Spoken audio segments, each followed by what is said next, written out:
everyone, welcome to my channel Physics by Neetu. Today we will discuss on failure of wave theory to explain photoelectric effect. Means wave theory कैसे fail होगी photoelectric effect को explain करने में.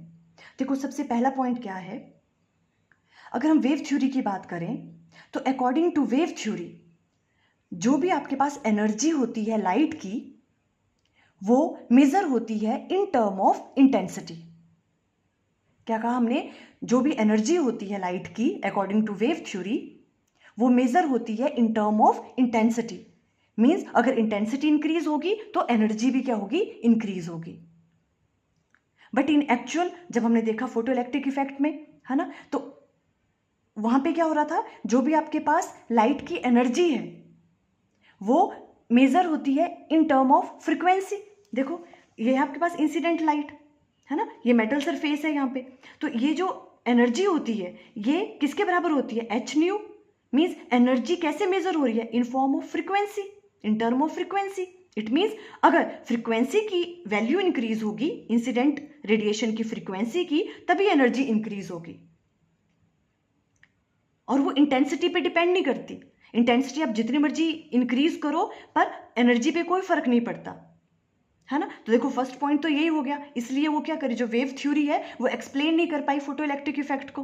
देखो according to wave theory of light the energy carried by light is measured in term of intensity. जो भी light की energy होती है वो मेजर होती है इन term of intensity, but actual it is measured in term of frequency. But actual जो है आपके पास एनर्जी किस में मेजर होती है, फ्रीक्वेंसी की फॉर्म में. ठीक है, वैसे आप यहां तक भी राइट डाउन कर सकते हो. देखो मैंने सिर्फ एक्सप्लेन करने के लिए राइट डाउन किया है. ठीक है, अब देखो इसका मतलब क्या है, अकॉर्डिंग टू वेव थ्योरी के हम क्या कह रहे हैं कि जो भी एनर्जी है लाइट की वो मेजर होती है इन टर्म ऑफ इंटेंसिटी. मीन्स अगर हम इंटेंसिटी की वैल्यू इंक्रीज करते हैं, इंसिडेंट रेडिएशन की इंटेंसिटी की वैल्यू को इंक्रीज करते हैं तो एनर्जी भी इंक्रीज होनी चाहिए, है ना. तो देखो it means greater the intensity of incident radiation greater is the energy density of the wave. Energy density की वैल्यू भी ज्यादा होगी. अगर एनर्जी डेंसिटी की वैल्यू ज्यादा होगी इट मीन्स क्या होगा, जो भी यहां से इलेक्ट्रॉन एमिट होंगे उनकी एनर्जी भी ज्यादा होनी चाहिए. इंटेंसिटी के बढ़ाने पे जो भी एमिटेड इलेक्ट्रॉन है उनकी एनर्जी भी क्या होनी चाहिए, काइनेटिक एनर्जी ज्यादा होनी चाहिए. बट ये चीज तो ट्रू नहीं है. हमने एक्सपेरिमेंटली देखा फोटो इलेक्ट्रिक इफेक्ट में, है ना, कि इंटेंसिटी ऑफ इंसिडेंट रेडिएशन के बढ़ाने से काइनेटिक एनर्जी पे कोई फर्क नहीं पड़ता. कब फर्क पड़ता है काइनेटिक एनर्जी पे, अगर हम इंसिडेंट रेडिएशन की फ्रीक्वेंसी को इंक्रीज करें.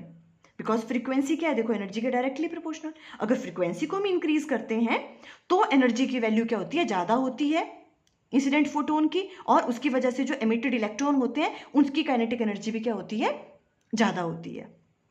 क्लियर, यही चीज हमने देखो यहाँ पे राइट डाउन की है.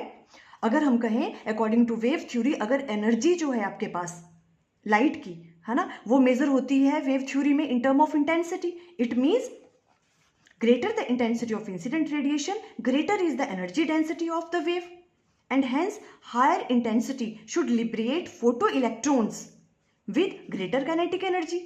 जो फोटो इलेक्ट्रॉन यहां से निकलेंगे वो भी कैसे होंगे, ज्यादा काइनेटिक एनर्जी के होंगे according to wave theory. But this is not true. Experimental results show that maximum kinetic energy of the emitted electron does not depend on intensity of incident radiation. जो भी काइनेटिक एनर्जी की value है emitted electron की वो किस पे depend नहीं करती, वो इंटेंसिटी ऑफ इंसिडेंट रेडिएशन पे डिपेंड ही नहीं करती है.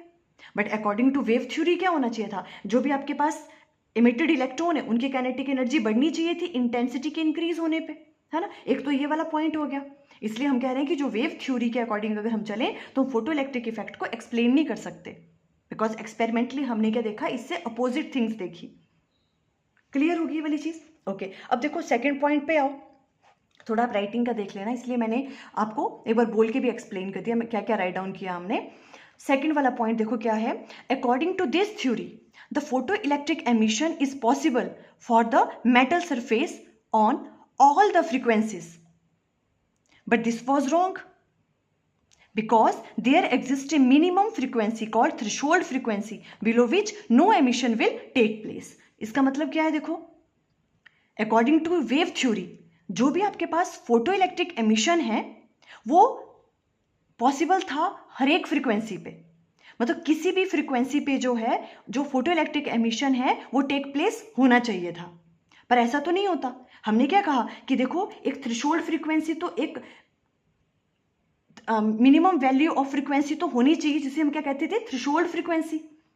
इंसिडेंट जो आपके पास लाइट है उसकी फ्रीक्वेंसी उस थ्रेशोल्ड फ्रीक्वेंसी जिसे हम डिनोट करते थे म्यू नॉट से, उससे तो ज़्यादा होनी चाहिए। इस म्यू की वैल्यू ग्रेटर देन होनी चाहिए म्यू नॉट के, थ्रेशोल्ड फ्रीक्वेंसी के, तभी यहाँ से इलेक्ट्रॉन एमिट करेंगे, है ना। But according to wave theory of light वो क्या कह रहे थे कि जो भी आपके पास एमिशन है, इलेक्ट्रॉन एमिशन, वो किसी भी फ्रीक्वेंसी पे क्या हो जाएंगे, वो इलेक्ट्रॉन एमिशन टेक प्लेस करेगा। ये भी एक ड्रॉबैक हो गया, ये भी एक्सप्लेन नहीं कर पा रहा था ये वाला पॉइंट, है ना। दोबारा देख लो, according to this theory means wave theory, the photo electric emission is possible for the metal surface on all the frequencies, but this was wrong because there exists a minimum frequency called threshold frequency below which no emission will take place.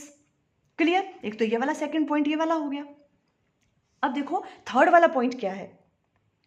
According to wave theory जो भी आपके पास light wave होती है, ठीक है, जो भी light wave है वो कैसे डिस्ट्रीब्यूट होगी, वो यूनिफॉर्मली डिस्ट्रीब्यूटेड होती है उनके वेव फ्रंट में। देखो जब हमने वेव थ्योरी पढ़ा था, है ना, वेव थ्योरी में क्या बनते थे, वेव फ्रंट्स बनते थे, है ना, और उसमें जो भी आपके पास एनर्जी होती थी वो क्या होती थी, वो यूनिफॉर्मली डिस्ट्रीब्यूटेड होती थी, smoothly and evenly distributed across the advancing wave front. जो भी वेव फ्रंट बनते थे, है ना, उसमें क्या होगी, वो इवनली डिस्ट्रीब्यूटेड होगी एनर्जी। मान लो अगर हम वेव थ्योरी की बात करें यहाँ पे, तो क्या होगा, जितने भी यहाँ पे वेव फ्रंट आएंगे, ठीक है, वो क्या होंगे, इवनली डिस्ट्रीब्यूटेड करेंगे इस मेटल सरफेस पे। यहाँ पे है फ्री इलेक्ट्रॉन्स, है ना, यहाँ पे इवनली डिस्ट्रीब्यूटेड होंगे वो सारे के सारे वेव फ्रंट। तो उसकी वजह से क्या होगा, जो ये इलेक्ट्रॉन है इन्हें क्या लगेगा, टाइम लगेगा यहाँ से एस्केप करने में, है ना, स्लोली इन सब में एनर्जी डिस्ट्रीब्यूट होगी, है ना, और थोड़ी टाइम लगेगा उनको इस वाले मेटल सरफेस से एस्केप करने में। बट ऐसा तो होता नहीं है ना। हमने पढ़ा था फोटो इलेक्ट्रिक इफेक्ट में क्या होता है, जो भी ये वाली चीज़ है, जो भी आपके पास फोटोन या इंसिडेंट करते हैं और जो इमिटेड इलेक्ट्रॉन है, इनके बीच में बहुत ही कम टाइम होता है। ये इंस्टेंटेनियस प्रोसेस है, जैसे ही फोटोन्स फॉल करते हैं वैसे ही इलेक्ट्रॉन क्या कर जाते हैं, इमिट कर जाते हैं। तो ये चीज़ भी एक्सप्लेन नहीं कर पा रही थी वेव थ्योरी, है ना। देखो हमने किस तरह से राइट डाउन करना है, the energy of light wave is smoothly and evenly distributed across its advancing wave front. जो भी वो वेव फ्रंट बनाता है उनमें जो एनर्जी है वो स्मूथली एंड इवनली डिस्ट्रीब्यूटेड होती है। So electron should require a finite time to escape from the metal surface. तो इलेक्ट्रॉन को क्या चाहिए, एक फाइनाइट टाइम चाहिए उस मेटल सरफेस से एस्केप करने के लिए। But actually the emission is almost instantaneous. But actual में क्या होता है, जो एमिशन होता है इलेक्ट्रॉन का वो कैसा होता है, इंस्टेंटेनियस, मीन्स वो क्या होता है, बहुत फास्ट होता है। But according to wave theory जो इमिटेड इलेक्ट्रॉन है उनको क्या लगना चाहिए था, कुछ टाइम लगना चाहिए था मेटल सरफेस से एमिट होने में, ठीक है। तो देखो ये कुछ ये 3 पॉइंट्स थे जो जिसके बेस पे हम कह सकते हैं कि जो वेव थ्योरी है वो एक्सप्लेन नहीं कर पाई किसे, फोटो इलेक्ट्रिक इफेक्ट को, ठीक है। फोटो इलेक्ट्रिक इफेक्ट को लाइट का कौन सा नेचर हमें अज्यूम करना पड़ेगा कि लाइट का कौन सा नेचर है, पार्टिकल नेचर है, तभी हम फोटो इलेक्ट्रिक इफेक्ट को एक्सप्लेन कर सकते हैं, ठीक है। तो देखो जो लाइट है इसलिए वो ड्यूअल नेचर की होती है। कुछ जो आपके पास फिनोमिना है वो क्या करते हैं, वो अगर हम लाइट का वेव नेचर लें तो हम एक्सप्लेन कर सकते हैं, ठीक है। और कुछ चीज़ें ऐसी हैं जिन्हें हम किसके बेस पे एक्सप्लेन कर सकते हैं, अगर लाइट का क्या होगा, पार्टिकल नेचर होगा। इसलिए जो लाइट है उसका कैसा नेचर होता है, ड्यूअल नेचर होता है। वो पार्टिकल की तरह भी बिहेव करती है एंड वेव की तरह भी बिहेव करती है। आई थिंक आपको क्लियर हो गया। Okay, thank you.